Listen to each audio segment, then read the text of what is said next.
Hello student, welcome है आपका हमारे YouTube channel Uttarakhand education diary में।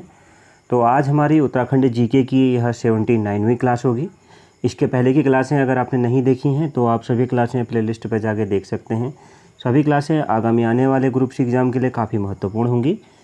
तो चलिए शुरू करते हैं आज की क्लास को। आपका स्कोर क्या रहा कमेंट बॉक्स में ज़रूर बताइएगा। पहला क्वेश्चन है, नागटिब्बा नामक स्थान है कहाँ पर? ऑप्शन ए टिहरी में स्थित है, ऑप्शन ए राइट आंसर होगा। दूसरा, पंडित गोविंद बल्लभ पंत हिमालय पर्यावरण एवं विकास संस्थान की स्थापना कहाँ की गई है? तो ऑप्शन सी कटारमल में की गई है। अगला प्रश्न है, उत्तराखंड की धरती पर आंदोलन प्रारंभ करने का श्रेय जाता है किसे? ऑप्शन ए प्रयागदत्त पंत जी को, ऑप्शन ए राइट आंसर होगा। अगला प्रश्न है क्वेश्चन नंबर 4, कुमाऊं के किस कमिश्नर ने 1857 में पहली बार वनों को संरक्षित करने का प्रयास किया था? तो ऑप्शन डी रैमजे ने किया था। अगला प्रश्न है, गढ़वाल के इतिहास का सबसे दुखद वर्ष माना जाता है कौन सा? तो इस प्रश्न का राइट आंसर होगा ऑप्शन बी 1803 को। नवा प्रश्न है, गढ़वाल रेजिमेंट का गठन कब हुआ था? तो ऑप्शन ए 5 मई 1887 को हुआ था, ऑप्शन ए राइट आंसर होगा। अगला प्रश्न है क्वेश्चन नंबर 7, चमोली में रिक्टर स्केल पर 6.8 तीव्रता वाले विनाशकारी भूकंप कब आया? तो कब आया था? ऑप्शन ए 19 मार्च 1999 को आया था। आठवां प्रश्न है, उत्तराखंड की सीमा निम्नलिखित में से किस देश की सीमा से मिलती है? तो ऑप्शन सी ए व बी की। किसकी? ए व बी, चीन की अधिकृत तिब्बत व नेपाल से। अगला प्रश्न है क्वेश्चन नंबर 9, राज्य में सर्वाधिक वर्षा कहाँ होती है? तो ऑप्शन डी नरेंद्र नगर में होती है, ऑप्शन डी राइट आंसर होगा। 10वां प्रश्न है, बद्रीनाथ धाम की ऊंचाई कितनी है? तो ऑप्शन बी 3096 मीटर है। अगला प्रश्न पढ़ते हैं, क्वेश्चन नंबर 11 है, वर्ष का कौन सा माह राज्य में सबसे ठंडा रहता है? तो ऑप्शन ए जनवरी माह रहता है। 12वां प्रश्न है, शीत ऋतु को स्थानीय भाषा में क्या कहा जाता है?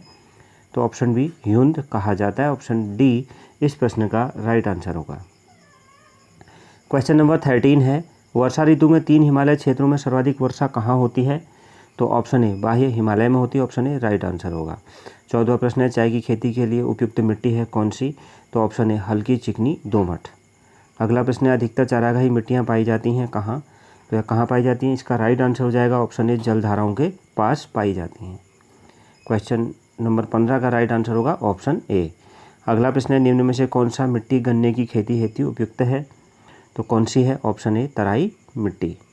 अगला प्रश्न देखते हैं, क्वेश्चन नंबर 17 है, कौन सी मिट्टी कंकर पत्थर से निर्मित कृषि के लिए अनुपयुक्त होती है?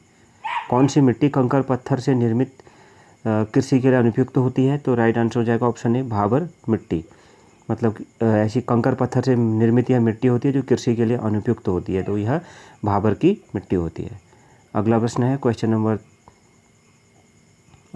हमारा क्वेश्चन नंबर 18, भारतीय कृषि अनुसंधान परिषद ने देश की संपूर्ण मृदा को कितने भागों में बांटा है? तो इस प्रश्न का राइट आंसर हो जाएगा ऑप्शन बी 8 भागों में बांटा है। 9वां प्रश्न है, पौड़ी में अमन सभा की स्थापना की गई थी कब? तो ऑप्शन डी 1839 में की गई थी। अगला प्रश्न है क्वेश्चन नंबर 20, राज्य में दक्षिण की ओर बढ़ने पर डैश डैश डैश क्या होता है? तो इस प्रश्न का राइट आंसर क्या हो जाएगा क्वेश्चन नंबर 20 का? ऑप्शन बी तापमान में वृद्धि होती है। अगला प्रश्न है, सबसे कम वर्षा होती है कहाँ पर?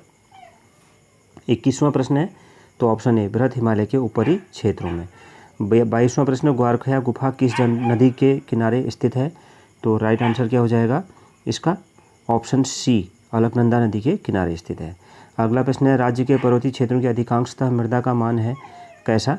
तो इस प्रश्न का राइट आंसर क्या हो जाएगा? ऑप्शन सी 5.5 और 6.5 के मध्य। 24वां प्रश्न है, कौन सी मिट्टी नैनीताल के भीमताल क्षेत्र में पाई जाती है? तो ऑप्शन ए क्वार्ट्ज मिट्टी पाई जाती है। अगला प्रश्न है क्वेश्चन नंबर 25, उच्च मैदानी मृदा कितने मीटर से अधिक ऊंचाई पर पाई जाने वाले घास के मैदानों में मिलती है? तो राइट आंसर होगा ऑप्शन ए 4000। अगला प्रश्न है, वीर गब्बर सिंह की याद में चंबा में स्मारक कब बनाया गया?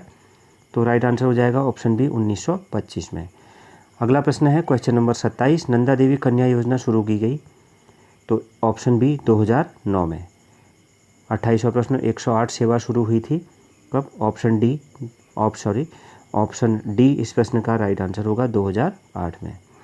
अगला प्रश्न है क्वेश्चन नंबर 29, संरचनात्मक दृष्टि से नदियों के जल रिसाव का क्षेत्र कौन सा है? ऑप्शन सी तराई शिवालिक। अगला प्रश्न है क्वेश्चन नंबर 30, उत्तराखंड नामक सुधार समिति कब बनी?